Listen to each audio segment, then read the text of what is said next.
Kau kira jabatan nikmat? Berapa itu pejabat ditangkap? Mau jadi gubernur habis 500 miliar. Berujung ditangkap KPK. Ini nih aslinya orang beleng-beleng. Masuk pilkada 500 miliar uang habis, berujung ditangkap KPK. Apa itu nikmat? Apa jabatan itu nikmat? Belum tentu. Kapan jabatan nikmat? Kalau dia mendorongmu masuk surga. Tapi kalau dia dorong kamu mengkhianati rakyat, kau bohong, kau ambil itu makan gizi gratis.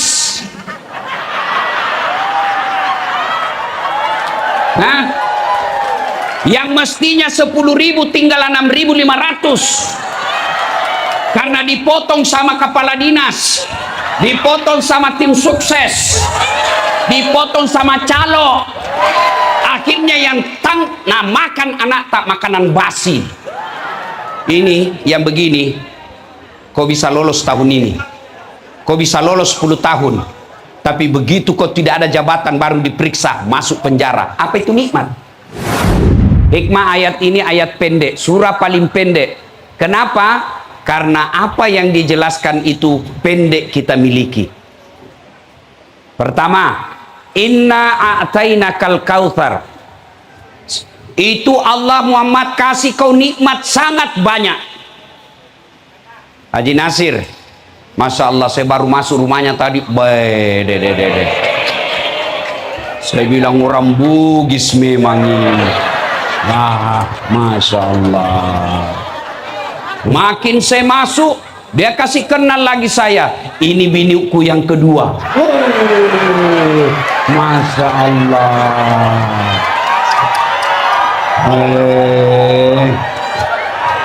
Banyak duitnya, banyak juga bininya. Masya Allah.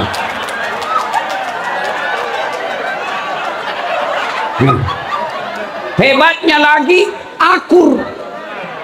Dan dengar ibu-ibu ini dua ini, yang satu dua, Nabi sudah janjikan surga. Masya Allah. Sudah surga di dunia, rumahnya mewah, banyak uangnya, insya Allah masuk surga lagi.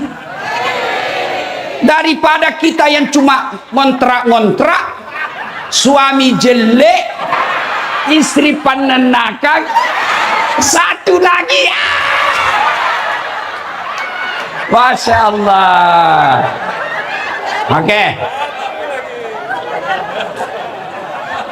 Prof Jaya, saya mau tanya Ki,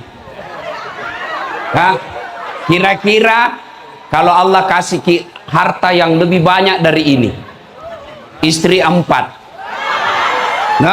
istri 4, umpama, jantung mah kitaku sekali Prof. Nih.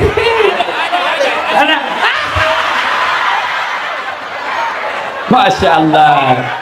Jadi umpama, oke, jami paling 4, rezeki banyak, tapi Allah langsung kasih ki stroke, lumpuh, bisu, tuli. Mau ki kira-kira Prof? Tidak mau. Tidak mau. Ibu-ibu, Allah kasih ki tiba-tiba rezeki emas 50 kilo. Mau ki Bu? Mau.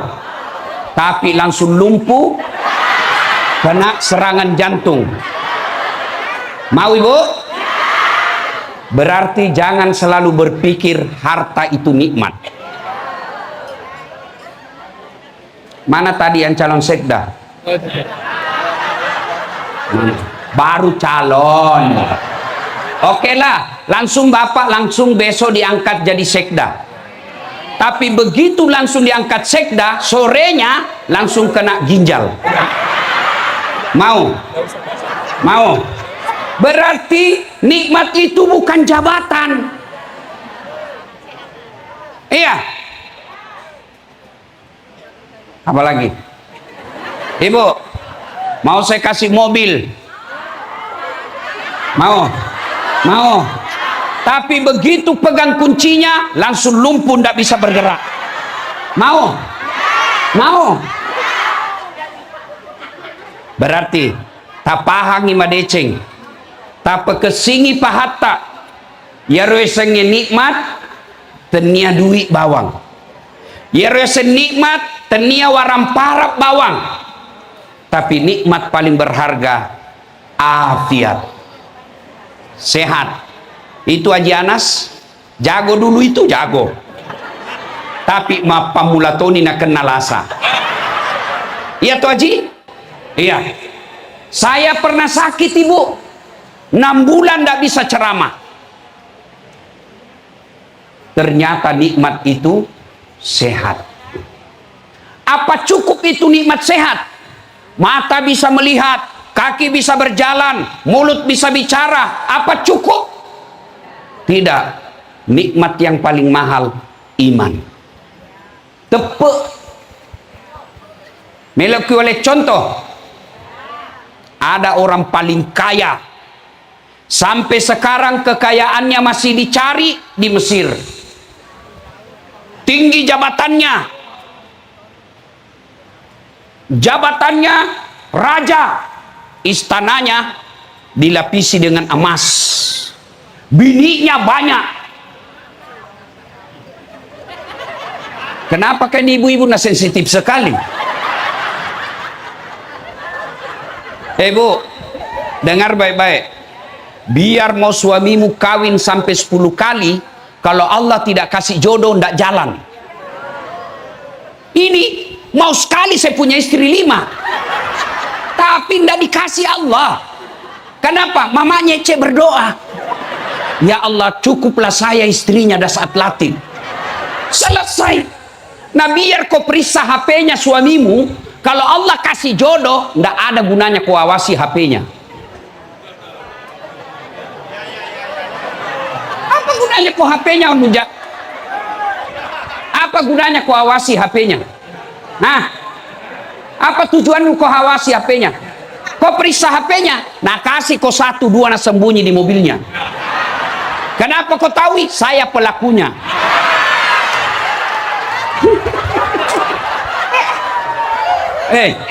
Ibu, dia kaya, raja, terkenal, cakep, tapi dia gak tepuk nah.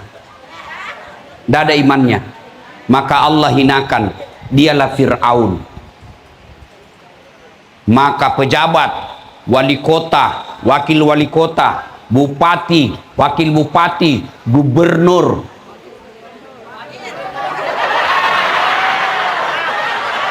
presiden, wakil presiden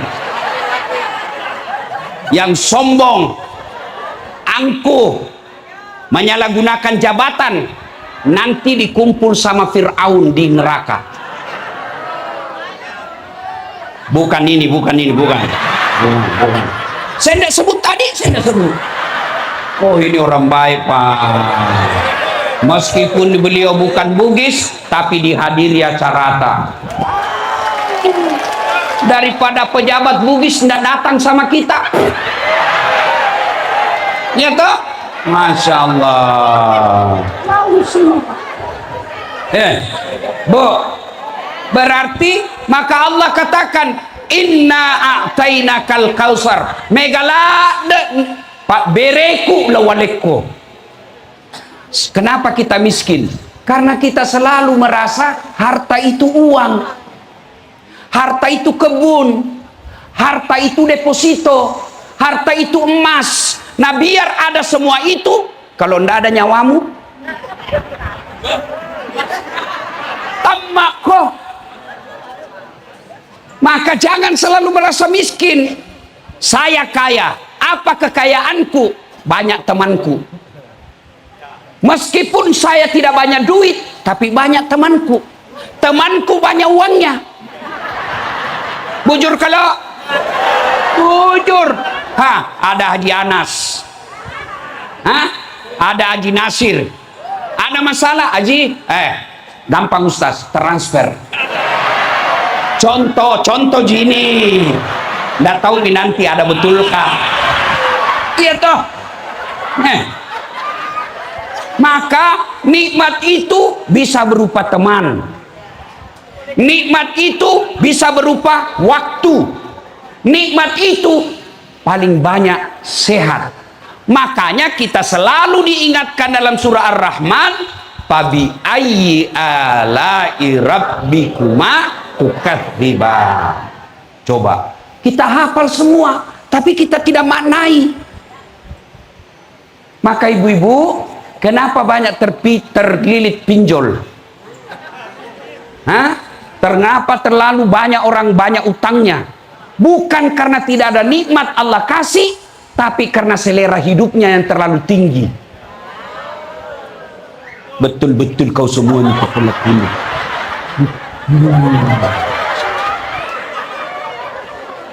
Apa maksudnya, Bu? Apa maksudnya? Bu, maksudnya kalau Adam itu jilbab 10, syukuri.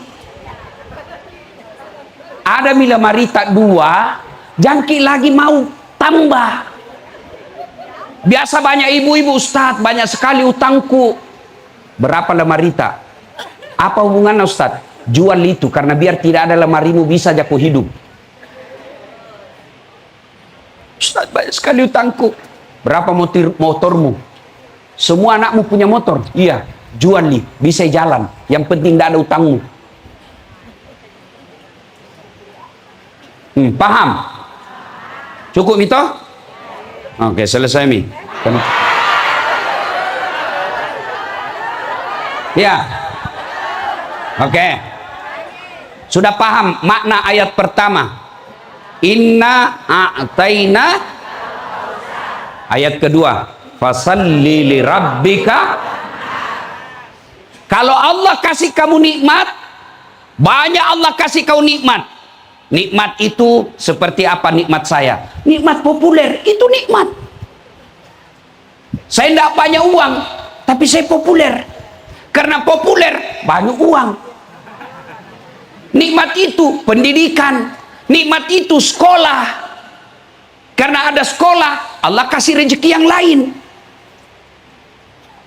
Kau kira jabatan nikmat? Berapa itu pejabat ditangkap? Mau jadi gubernur habis 500 miliar. Berujung ditangkap KPK. Ini nih aslinya orang beleng-beleng. Masuk pilkada 500 miliar uang habis. Berujung ditangkap KPK. Apa itu nikmat? Azab pacallah bahasa ugina. Saya ada uangku 500 miliar, ngapain saya jadi pejabat? Saya bangun masjid 10 miliar sudah paling cantik itu. Saya pakai sogok mamanya cek 10 miliar. Supaya dia kasih KSK kawin lagi. Masih ada 480 miliar. Coba, saya pakai pergi bulan madu 20 miliar. Masih ada lebih 400 miliar. Saya buka usaha 100 miliar, saya bisa perintah politisi kalau ada usahaku. Apa jabatan itu nikmat? Belum tentu. Kapan jabatan nikmat? Kalau dia mendorongmu masuk surga. Tapi kalau dia dorong kamu mengkhianati rakyat, kau bohong, kau ambil itu makan gizi gratis.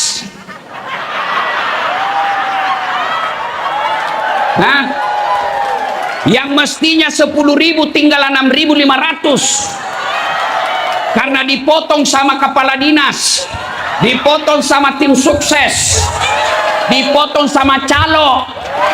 Akhirnya yang makan anak tak makanan basi.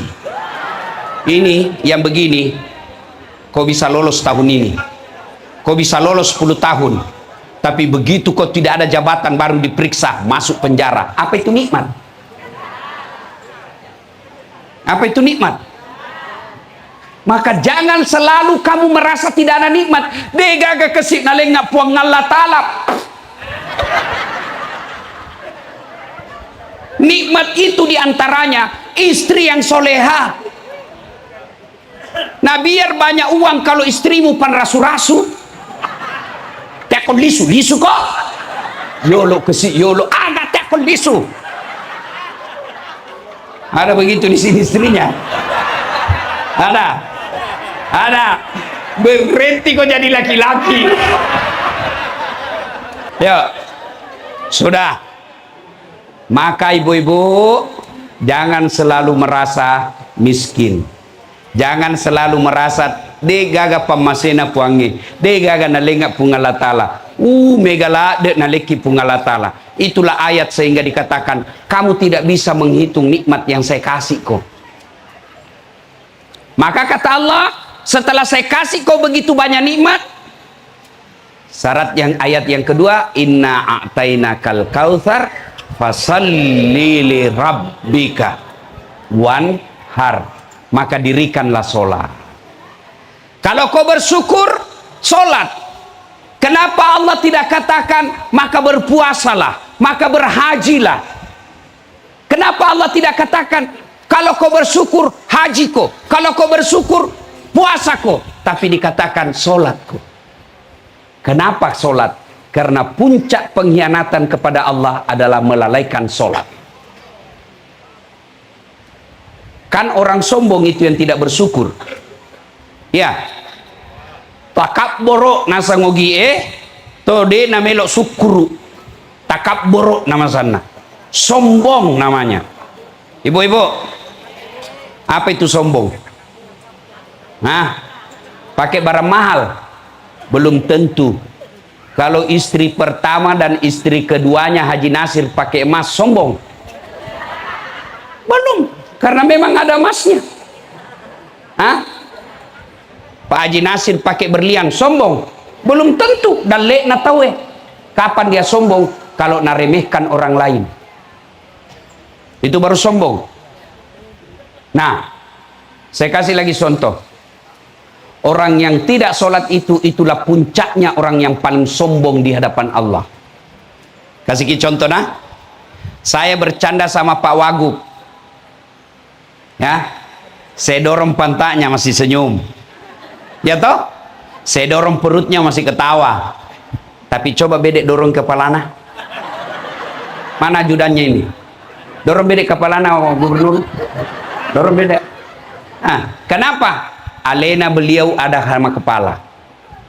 Yang mulia itu ada sama kepala.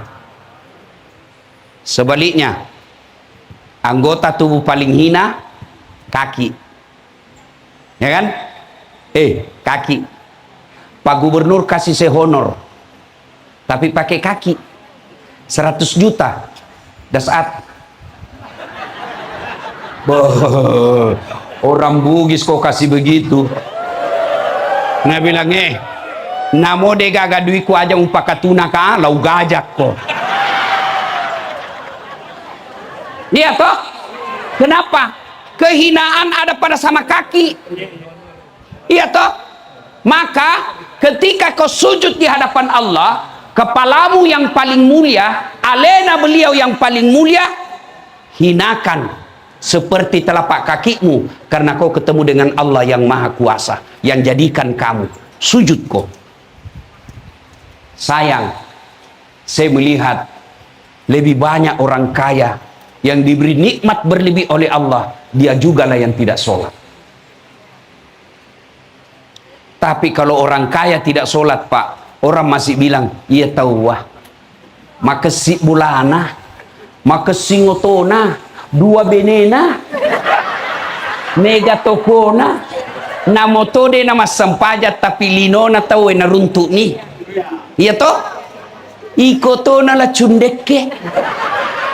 Deto gaga jamamu, mak kontratomu, mega topa indremu, majak topa tapamu, si ditomi benemu, depan masam pajak gue.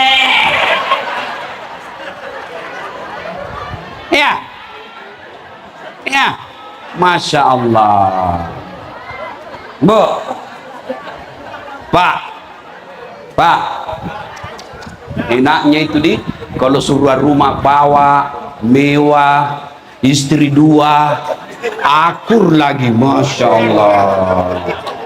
Itu pamasi ya Pak, enggak semua orang bisa, tapi ada lebih jago lagi dari Haji Nasir, itu Pak Idris. Wah, 4 bininya itu. Masya Allah, lebih jago lagi dan rukun, akur. Banyak orang saya tengok, banyak istrinya, tapi saling menyerang. Ini biasa ulang tahun bininya, satu meja dia. Bah, saya bilang tanya sembarang itu. Engkau tahu pakai na ye Pak. Masya Allah. Makanya dia akrab sama Haji Nasir. Sama ilmunya Pak. Bu, tak dampang mana nggak di, maafkan saya. Kira-kira ibu-ibu yang hadir ini sudah tidak ada di bawah 50 tahun. Ya toh? Kalau masih ada paling 1-2 orang. 50 tahun ke atas, saya tidak terlalu yakin masih nak kasih ke Tuhan 2 kali lipatnya itu murtad. Paling lama 20 tahun lagi nak kasih ki. Ya toh? Ya. Nah semua ini ditinggal. Harta ditinggal. Istri ditinggal. Suami ditinggal. Kalau masuk maki kubur bu, maka sholatlah yang menolong. Maka saya heran kalau ada orang sudah tua masih juga tidak sholat. Agapi mutajang. Nama bau tanah nojek tuh. Sudah muka-muka sakaratil maut, masih juga tidak sholat. Itulah yang disebut kaswatul qalbi. Maka doati, keras hati. Maka ketika Allah kasih kamu nikmat, nikmat jabatan, nikmat harta, nikmat populer, nikmat ilmu, nikmat teman, maka Allah tidak melarangmu menikmati itu. Allah cuma minta syukuri. Cara syukuri, perbaiki sholatmu. Yang kedua, berkurbanlah. Maka robako dalam ayat ini bukan sekedar tafsir potong binatang, tapi saya meluaskannya, bersedekahlah. Ini ibu-ibu di depan banyak semua warna ini, banyak emas berliannya. Lihat ibu, ibu, ini yang banyak semua emasnya. Kira-kira kalau meninggal siapa pakai itu emas tak? Siapa pakai kira-kira itu? Anak, istri kedua.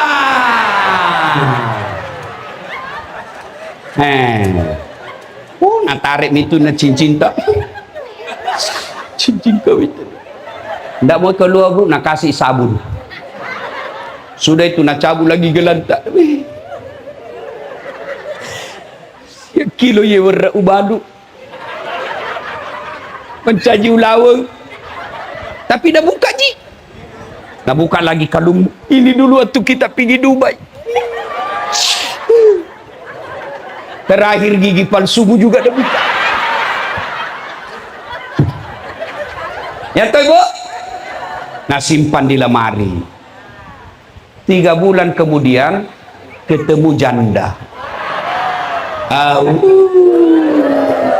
Lah bekoh. Itu emasmu.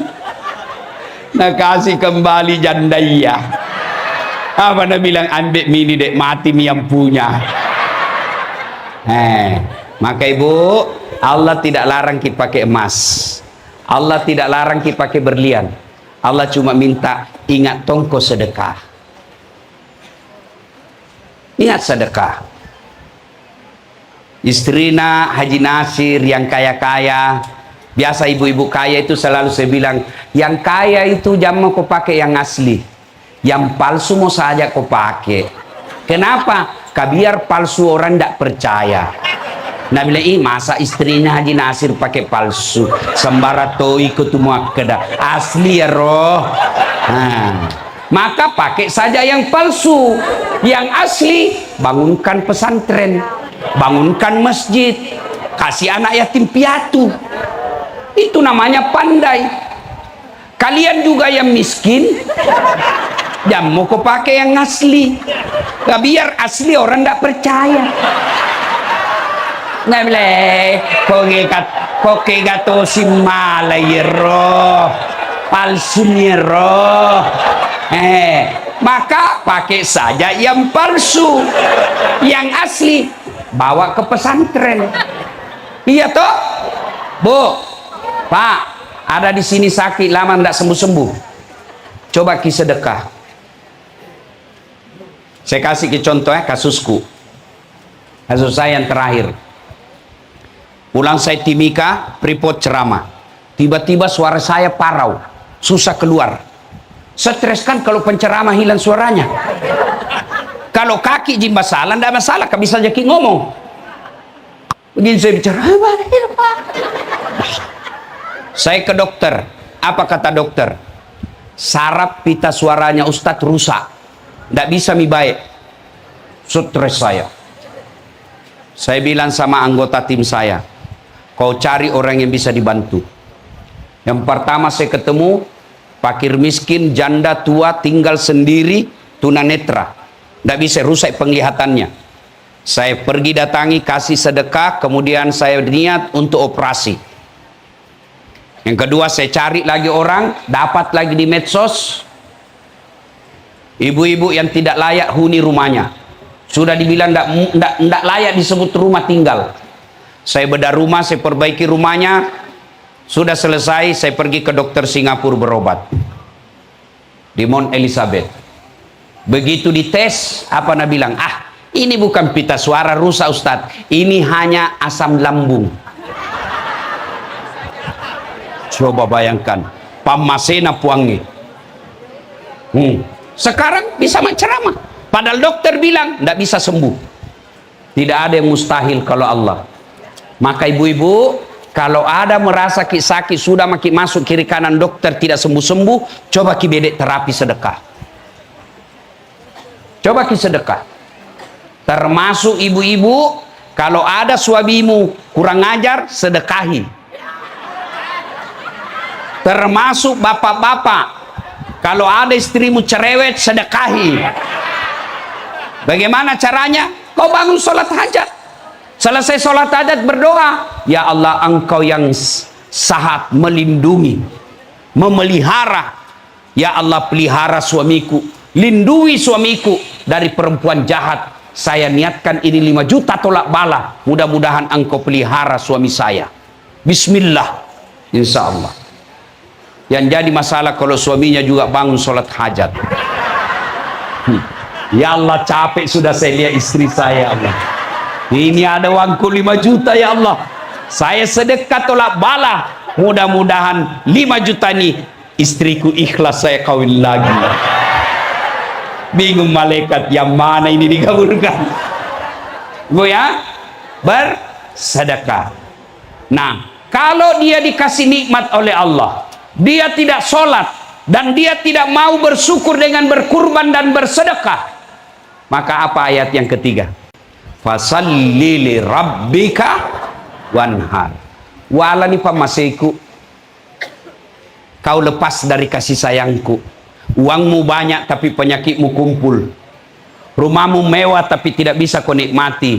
Anakmu banyak tapi kurang ngajar. Duitmu banyak tapi penyakit bertumpuk. Bahkan bisa jadi kamu mati dalam kekafiran. Itu baru di dunia, apalagi kalau di akhirat.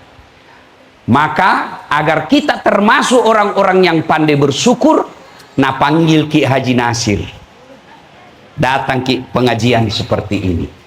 Mudah-mudahan selesai dengar pengajian ada perbaikan dan kita menolong bermohon kepada Allah, mudah-mudahan ada ilmu dan bisa diamalkan dalam kehidupan sehari-hari.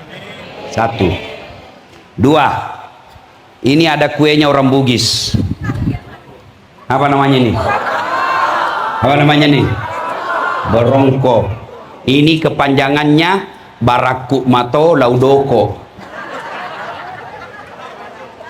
Artinya saya bungkus diriku sendiri. Apa ini Bu? Terbuat dari apa ini bungkusnya? Apa? Daun. Apa isinya? Pisang. Itu maknanya orang Bugis, apa yang ada di hatinya itu yang diucapkan, itu yang dilakukan. Tarwada, tarogau, bukan munafik. Apa itu munafik? Lengi ni pau, letoi na pigau, letoi na bicara. Itulah kita orang Bugis. Ada disebut bahasa hati. Etok namanya. Etok hati. Bahasa mulut. Etek namanya. Etek nadai. Bahasa pantat. Etuk namanya. Ya. Etok, etek, etuk. Apa maknanya Ustaz? Engkau tahu etekna pada etokna atinna soroga tawamu. Engkau tahu etekna sisala etokna atinna etuk tawamu. Kamu tidak lebih mulia dari kentut. Saya berharap saudara-saudara KKSS jangan tinggalkan tarwada tarogau. Itu yang membuat kita orang Sulawesi dihormati di mana-mana. Karena kita tarwada tarogau. Pak Wagub, mungkin Bapak tidak menyadari dan kita juga orang Sulawesi kurang menyadari. Lihat rumah makannya orang Sulawesi. Semua dapurnya di depan. Coto di depan, konro di depan, palu basah di depan, sop saudara di depan, ikan bakar di depan, tidak ada di belakang. Artinya itu orang Bugis, dia sajikan kamu, dia tidak pakai rahasia. Apalagi itu orang Bugis. Lihat itu orang Bugis, di mana alat senjatanya? Sini. Apa namanya? Orang Makassar bilang badi, bukan keris. Keris itu orang Jawa. Orang Bugis bilang tepi. Ada juga bilang kawali. Orang Makassar bilang badi. Coba lihat struktur alat senjatanya orang Bugis Makassar, tidak bengkok. Dia lurus. Itu artinya kata-katanya tidak bengkok-bengkok. Itulah sebabnya orang Bugis dalam tutur bahasa tidak mengenal pantun. Makanya salah-salah tadi berpantun.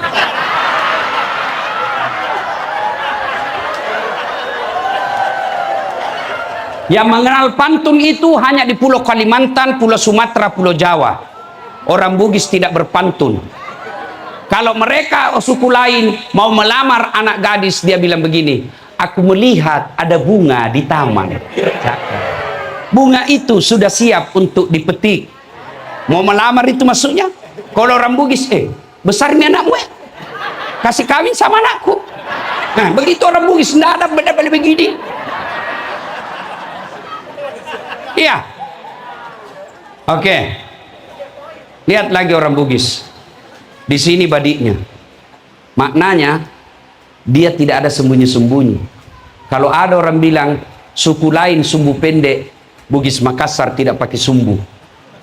Kalau dia tidak suka, tidak banyak bicara, langsung ditikam saja. Ya.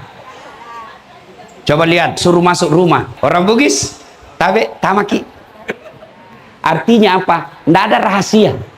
Nah, buka semua. Ya. Kemudian orang Bugis kalau suruh di mana rumahnya, Prof Mas Jaya, kasar tidak, sportif. Ini namanya sportif. Telunjuk namanya ini. Pak Jello. Telunjuk dipakai menunjuk. Ibu heran.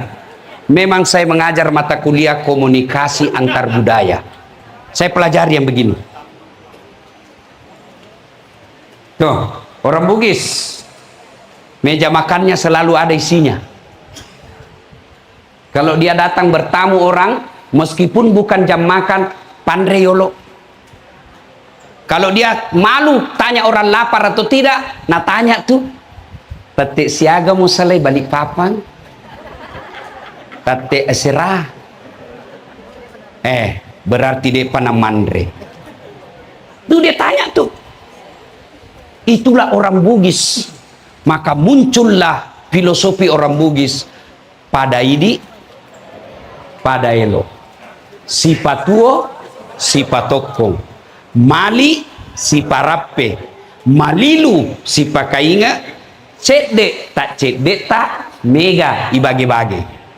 Itulah orang Bugis. Maka jangan heran, di mana-mana kita datang pasti ketemu orang Bugis. Saya ke Sabah, Sarawak, ini ada orang Keke dari Kinabalu. Yang saya kasih kenal dulu rombongan saya. Ini Ustadz Halim, Muhammad Halim, Abdul Halim. Ini muka Indonesia tapi orang Vietnam. Orang Vietnam ini, Bu. Vietnam, bahasa Vietnam. Ya, saya ketemu di Madinah. Beliau ulama di Vietnam. Tugas beliau Pak Wagub mencop orang kalau mau bikin warung makan, dia mengeluarkan halal, sertifikasi halal. Nah, itu beliau. Ini Arifin Lukman dari Keke. Das Atlatin. Ya kan?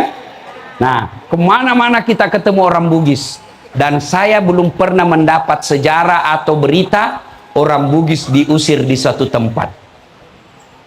Tidak pernah. Kenapa? Karena orang Bugis kalau dia pergi merantau, dia berupaya dari awal, dari kecil, dari rendah, naik, sukses. Dan hebatnya kalau sukses, pasti dia dermawan. Degaga kalinga tosogi na ogi masekke. Gaga. Itulah sebabnya setiap pilkada di Kaltim, KKSS selalu dicari. Iya tuh Pak Wagub? Nah, kenapa? Karena kalau orang Bugis jadi tim sukses, dia tidak minta uang, bahkan dia jual mobilnya untuk kasih menang orang. Maka wajar Pak Wagub hadir di tempat ini sebagai apresiasi terhadap penghormatan suku Bugis. Tapi kalian orang Bugis, kalian perantau di tanah Kalimantan, hormati orang yang ada di sini. Hormati orang Dayak, muliakan orang Banjar, muliakan orang Kutai, karena mereka lapang dada menerima kalian sebagai orang perantau. Mewakili warga kerukunan Sulawesi Selatan di tempat ini, saya ingin mengucapkan terima kasih setinggi-tinggi penghormatan kepada seluruh saudara-saudara kami asli penduduk tempatan Kalimantan atas jiwa besar Bapak Ibu saudara-saudara menerima saudara kami Bugis Makassar yang merantau dan cari nafkah di sini. Mudah-mudahan kelapangan dada dan hati Bapak Ibu menerima kami menjadi ladang amal untuk kebaikan dunia dan akhirat.